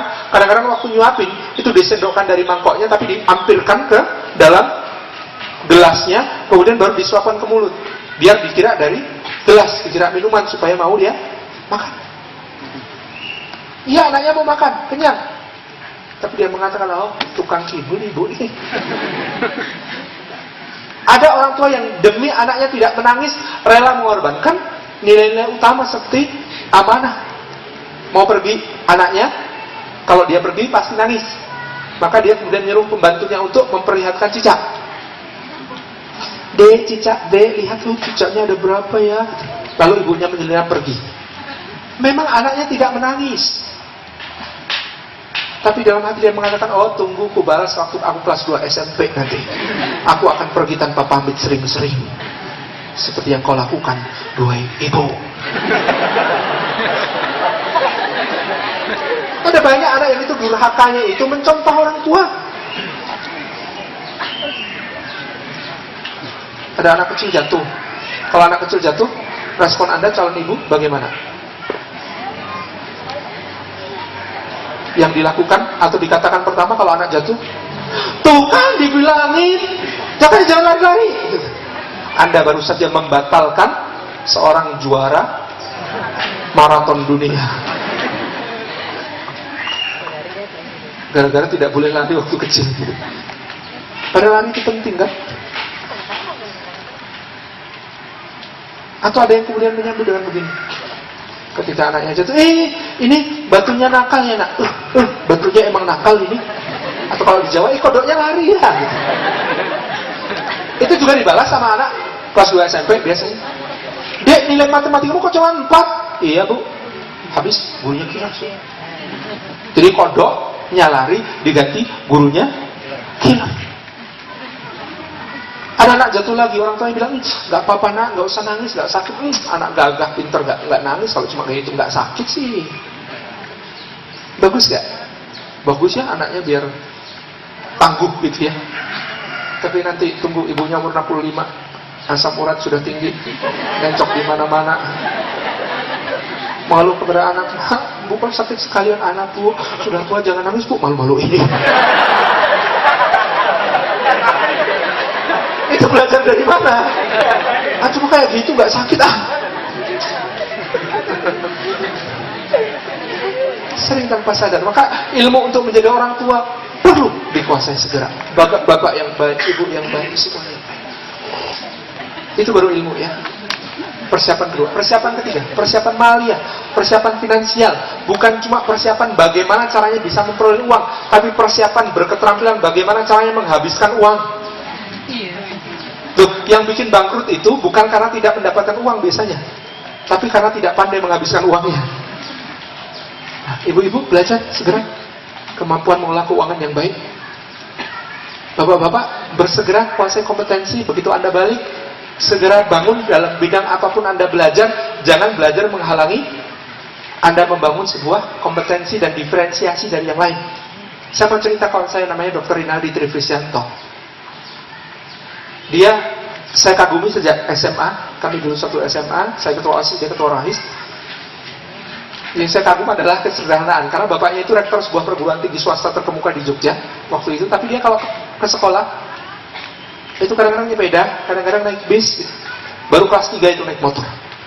Itu pun motornya motor Cina, mereknya Jinceng, saya ingat. Jinceng warna hijau, jaketnya pakai jaket trahis warna hijau, helmnya juga warnanya hijau, sehingga akhwat-akhwat selalu hafal, kesatria berkuda hijau.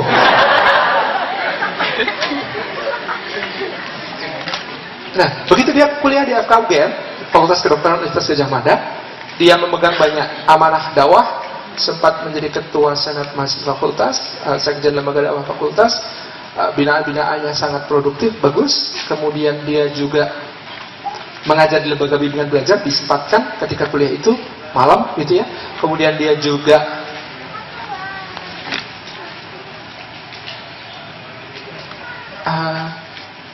banyak hal dia lakukan sampai pada suatu ketika lulus di FKUGM dengan cum laude IPK 3,78 Fakultas Kedokteran UGM. Begitu lulus gitu ya, begitu lulus koas. Ketika koas di hari Sabtu dan Ahad, di mana kemudian dia agak longgar pagi-pagi, dia bawa X-banner, di print out di X-banner itu Avia Health Consulting. Dia bawa tensimeter dan stetoskop, dia bawa alat ukur gula darah, alat ukur kadar kolesterol dan lain sebagainya. Dia bawa ke tempat orang-orang berolahraga pada pagi-pagi itu. Dia buka konsultasi kesehatan di situ. Konsultasinya gratis, tapi kalau di tensi bayar 5.000. Kalau di cek gula darah 20.000 dan lain sebagainya, macam-macam. Nah, disitulah dia membangun jejaring. Dia kenal dengan banyak orang. Kan saya sebut 3 yang dia kenal yang kemudian menjadi signifikan bagi masa depannya. 1, sekretaris provinsi DIY, jadi langganan konsultasi kesehatan sama dia. Yang kedua, ada 1 seniornya, seorang dokter juga. Yang 1 lagi ada seorang direktur bank syariah di Jogja. Si senior pertama-tama yang kemudian mengatakan kepadanya, "Dek, kalau nanti kamu selesai koas, segera kontak saya juga hari itu. Ini nomor saya, ini kartu nama saya." Ya, simpen baik-baik. Betul, hari pertama selesai koas dia langsung kontak. "Dok, saya sudah selesai koas, dulu katanya suruh menghubungi, ada apa ya dok ya? Datang ke rumah saya hari ini bisa?" Oke, datang, kemudian di sana dikatakan, "Dek, saya mau minta tolong, saya sudah cek tentang kamu, riwayat organisasi, semua hal tentang kamu. Saya mantap milih, insya Allah, bahwa saya sudah merintis sebuah rumah sakit khusus ibu dan anak. Selama ini perkembangannya jalan di tempat aja. Saya minta kamu pegang mulai hari ini jadi direktur utama rumah sakit itu. Kontrak pertama 2,5 tahun, ini sudah saya siapkan, kamu tinggal tanda tangan." Terperangah dia hari itu. "Dok, serius dok, saya sangat serius," kata dia. Jadi di hari pertama selesai koas, ketika teman-temannya yang lain itu bingung mau ikut PTT atau mau kemana atau merintis karir di mana, mau praktek di mana, yang sekali praktek katanya honornya sekarang ada mafia penyedia layanan jasa kedokteran yang gara-gara itu sekali praktek itu kata Dr. Ihsan Agung Nugroho itu bisa untuk tambal ban gitu. Jadi kalau ada pasien datang itu dokternya dibilang itu tambal ban datang 1 gitu. Saking kejamnya dunia pekerjaan dokter ketika itu dia langsung memegang kursi direktur utama. Dan seminggu pertama menjadi direktur utama, dia selalu minta saya bantuin. Kenapa?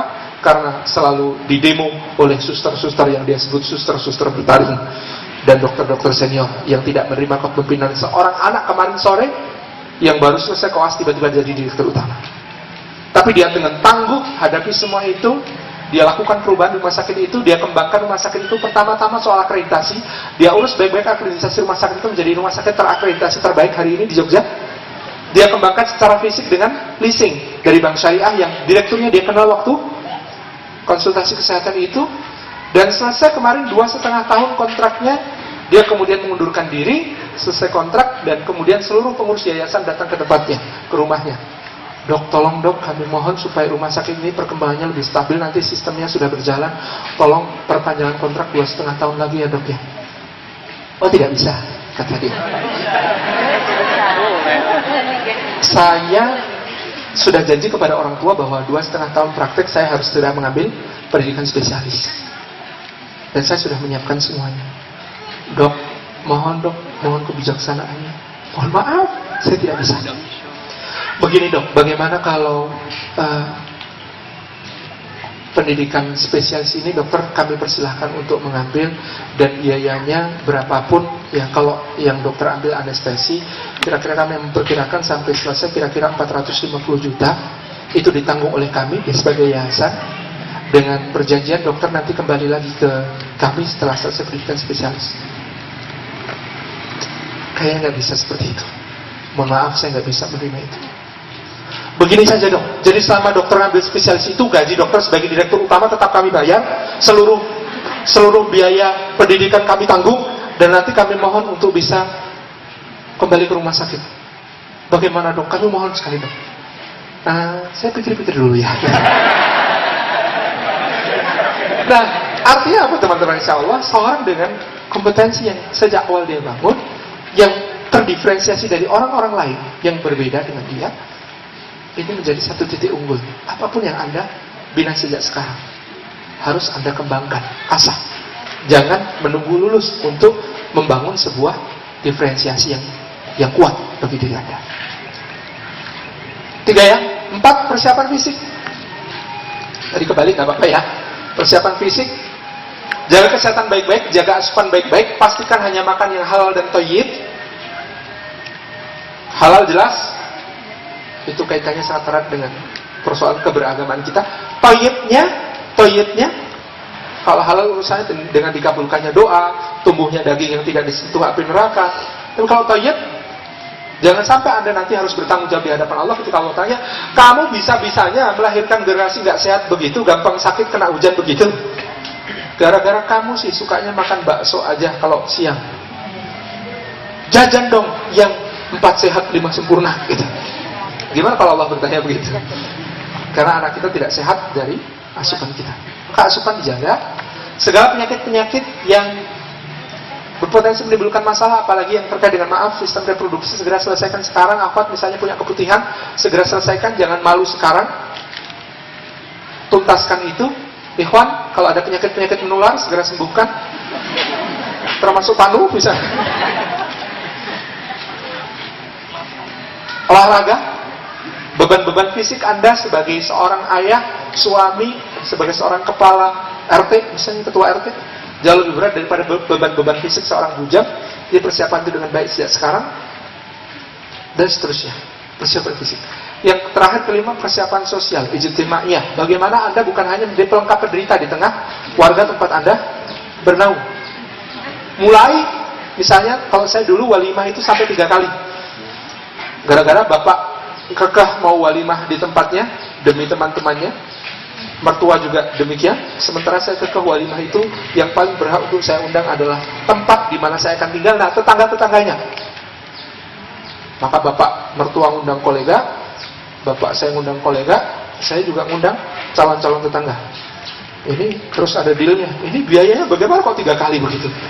Ya saya bantu semampunya yang 2 itu. Yang utama acara saya kan yang ini. Ya, akhirnya berjalan. Dimulai dengan yang baik, hadir di situ, menjadi bagian dari solusi tengah masyarakat, menjadi tumpuan dan harapan, menjadi pelaku perubahan dan penggerak perubahan di tengah satu lingkungan. Itu harus disitakan sejak awal oleh sebuah pasangan. Jadi, tandanya apa Anda berhasil menjadi poros di masyarakat? Kalau ada orang sakit, jangan diketok pintu rumah Anda untuk bisa cari ambulan antar ke rumah sakit. Kalau ada orang yang meninggal, cari mobil jenazah ke rumah Anda. Meskipun Anda tidak punya, yang Anda tidak punya asetnya, akses ada. Kalau ada orang sakaratul maut, Anda yang diminta untuk mentalkin, begitu. Kalau ada pertemuan RT, Anda diminta untuk kultum, misalnya, itu sudah menjadi petanda-petanda bahwa Anda diterima sebagai sebuah poros di tengah masyarakat. Nah, targetkan hal semacam itu sebagai bagian dari persiapan sosial kita. Selesai, itu persiapan-persiapannya, mudah-mudahan bermanfaat. Saya mohon maaf atas segala yang kurang berkenan. Manajemen kita tadi alurnya kita ulang. Yang pertama, kalau hati sudah merasakan cinta, maka akal harus mulai memikirkan dalam pernikahan. Apa yang dipikirkan oleh akal dalam pernikahan adalah persiapan-persiapan, dan dengan persiapan-persiapan kita menuju dengan sangat produktif menuju ke sebuah titik pernikahan. Siapa yang dinanti? Tidak harus dia. Dia siapa? Ya nggak tahu. Maksud saya tidak harus dia adalah bagaimana kemudian kita bukan berpikir untuk Jadi begini, akhwat itu boleh mencintai ikhwan manapun, tapi kalau datang yang lebih kaya, lebih soleh, lebih tampan, jangan ditolak. Tahu maksud saya? Ikhwan juga boleh mencintai siapapun, boleh, akhwat manapun, yang banyak sekalian. Tapi kalau mereka belum siap juga, dan ada yang lebih siap, yang datang lebih salehah, lebih cantik, lebih kaya, lebih terhormat keturunannya. Jangan kemudian menunggu yang tidak pasti. Nah, artinya karena cinta bukan hanya jatuh tapi bisa dibangun. Anda bisa menikah dengan mudah. Mengenal itu penting, tapi mengenal itu proses seumur hidup. Banyak orang yang merasa telah mengenal sebelum pernikahan ternyata kecewa. Karena dalam konseling kami di pernikahan di Jogja itu, Jogja Family Center, biasanya keluhan para istri pertama ketika konseling di awal pernikahan adalah, "Ustaz, tolong, suami saya sudah kelihatan aslinya." Sekarang kadang bertanya dengan iseng, "Loh Bu, suka aslinya apa suka palsunya?" Artinya ada sesuatu yang tidak beres di dalam proses mengenalnya. Maka mengenal itu penting, tetapi bisa dilakukan seumur hidup, bukan hanya sebelum pernikahan. Saya sampai sekarang juga belum kenal-kenal amat dengan istri saya. Maka kalau pulang ke rumah itu biasanya suka bercanda, "Afat, siapa ya kok di rumah saya ada?" Siapa ini? Ada ikhwan datang masuk nih. Bercandanya begitu kalau sama istri biasanya. Bagian dari meladani gitu ya. Salah satu guru saya, Ustaz Muhammad Arifin Ilham, bahkan punya ritual kalau pulang ke rumah gitu ya. Saya pernah cerita ya, ritualnya Ustaz Arifin kalau pas pulang, istrinya akan menyambut dengan satu gerakan yang khusus itu. "Kakak," gitu. Itu bagian dari bagaimana menjaga proses perkenalan seumur hidup yang memang kita belum kenal sempurna kalau nanti belum ketemu di sebuah rumah tangga surgawi, insya Allah. Jadi saya berani menikahi calon istri saya di pertemuan keempat kami. Ketemu pertama 8 Juli 2004, ketemu kedua 12 Juli 2004, ketemu ketiga pas khitbah 18 Juli 2004, ketemu keempat pas pernikahan, akad nikah tanggal 20 Agustus 2004. Hanya karena prasangka baik, dan saya yakin bahwa saya akan mulai mengenalnya sedikit demi sedikit sampai ajal menjemput bersama. Terima kasih, mudah-mudahan bermanfaat. Kata panitia ada dilanjutkan diskusi, tapi saya tidak tahu waktunya mencukupi atau tidak. Mudah-mudahan bermanfaat. Wallahul muwaffiq. Assalamualaikum warahmatullahi wabarakatuh. Baik, jazakallah Ustaz, masih tersisa waktu bagi jamaah yang akan bertanya.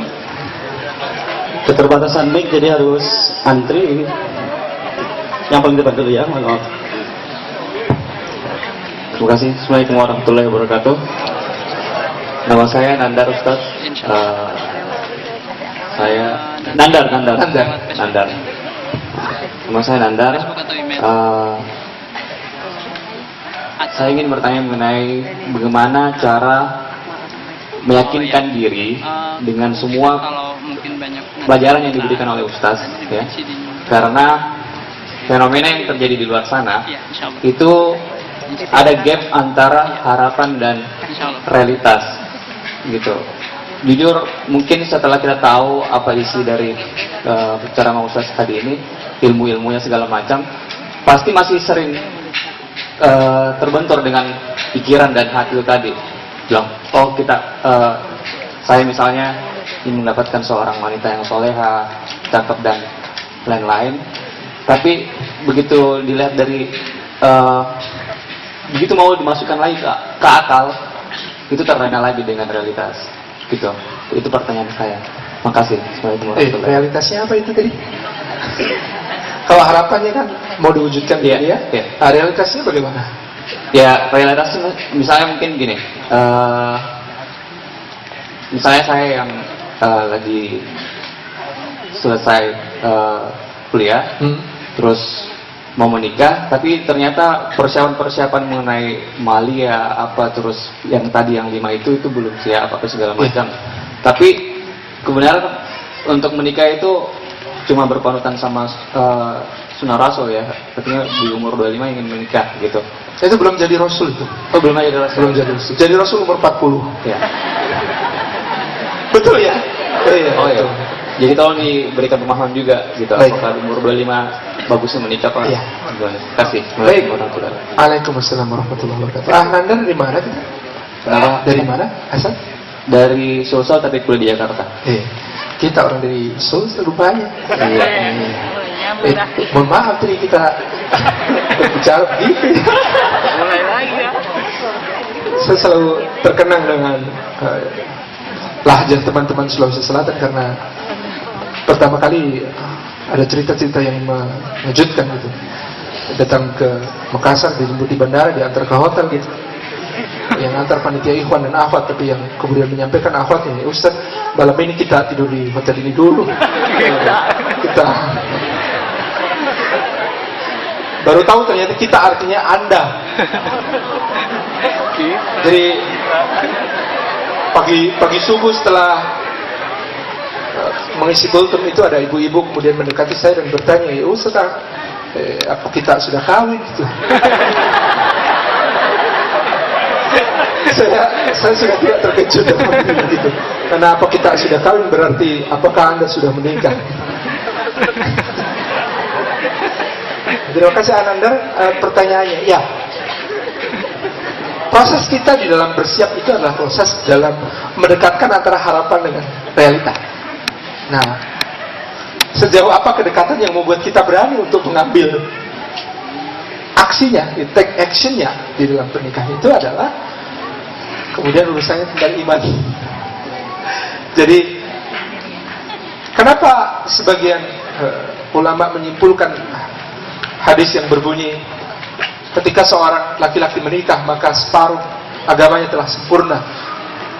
Jangan dipotong di situ ya, ada kelanjutannya. Maka adalah dia bertakwa kepada Allah pada separuh yang lainnya lagi.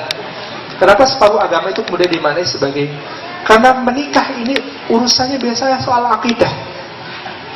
Yakin tidak kalau fakir itu akan dikayakan oleh Allah dalam pernikahan? Umar bin Khattab mengatakan, aku heran kepada orang yang baca Al-Quran tapi dia enggan menghapus kefakirannya dengan melakukan pernikahan. Nah, ini adalah sebuah penanda. Sama, saya ketika menguatkan tekad pun disergap banyak keraguan.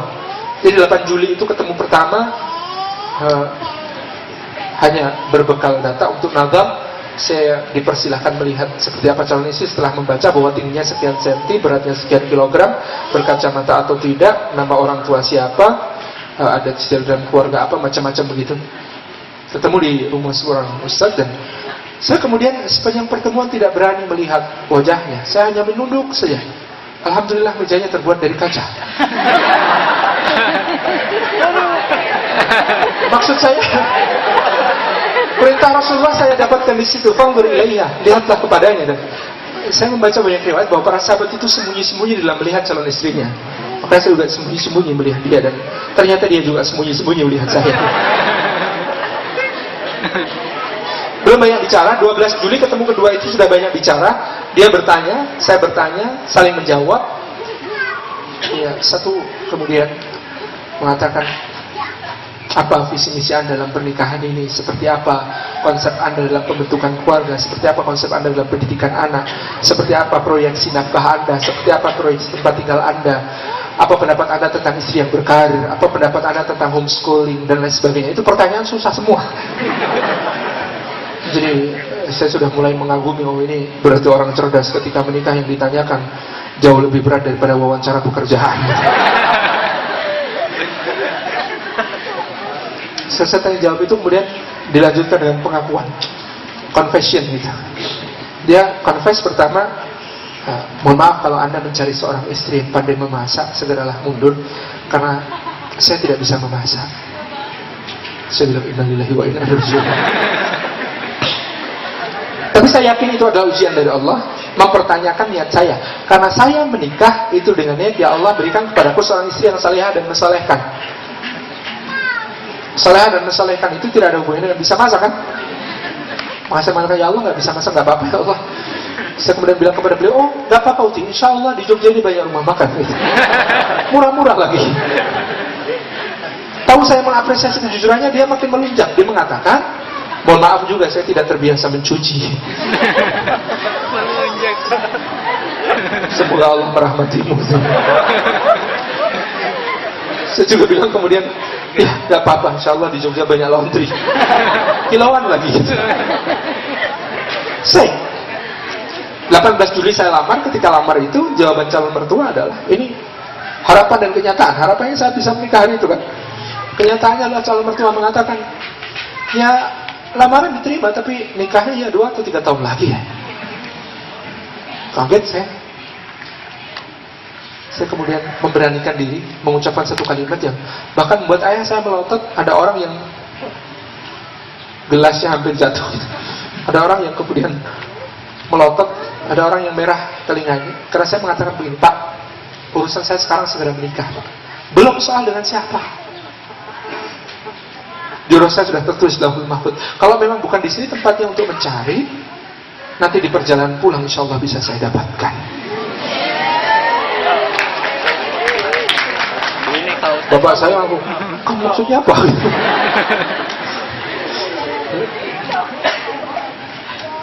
Tapi ambillah itu. Saya bukan untuk sombong-sombongan ketika itu mengatakan itu, bukan untuk memaksakan, bukan. Tetapi calon mertua kemudian ternyata sadar beliau orang yang bijaksana dan menganggap saya makhluk langka patut dilestarikan. Sehingga langsung menjawab gitu ya, oh, jangan begitu, kalau begitu maunya masalahnya bagaimana? Sekarang Pak. Mantap. Ya jangan sekarang, kan perlu persiapan. Masa mendadak sekali? Ya sudah, Bapak perlu waktu berapa untuk persiapan? Tawar-menawar ketemu, sebulan kemudian 20 Agustus 2004 kami menikah. Nah ketika menikah itu berat lagi ya. Kenapa? Karena mertua menjelang akad itu tanya, calon maksud, ini soal hal-hal berikutnya bagaimana? Maksudnya Pak, ya kamu masih 20 tahun, masih kuliah, semester 4 akhir. Ini juga masih kuliah anak saya. Nanti harus bagaimana? Soal nafkah dan sebagainya. Pak, saya bilang, pernikahan itu pengalihan tanggung jawab dari ayah kepada suami. Jadi kalau dia sudah menjadi istri saya, semua tanggung jawab Bapak beralih kepada saya. Termasuk soal kalau tadi Bapak khawatirkan biaya-biaya kuliah dan sebagainya. PD waktu itu ngomongnya begitu. Habis itu dia SMS sama calon istri, mohon maaf untuk diketahui SPP saya per semester 4 kali nilai SPP antum. Jadi sesek rasanya. Jadi mau akan nikah itu gemeteran. Saya nggak mengira gitu. Saya di UGM tuh, saya itu sudah mahal gitu. Ternyata ada perguruan tinggi swasta di Jogja yang 4 kali lipat SPP-nya daripada di UGM. Saya mengatakan, ya Allah, aku menikah karena ingin mengikuti sunnah Nabi, karena ingin menjalankan perintahmu menjaga diri.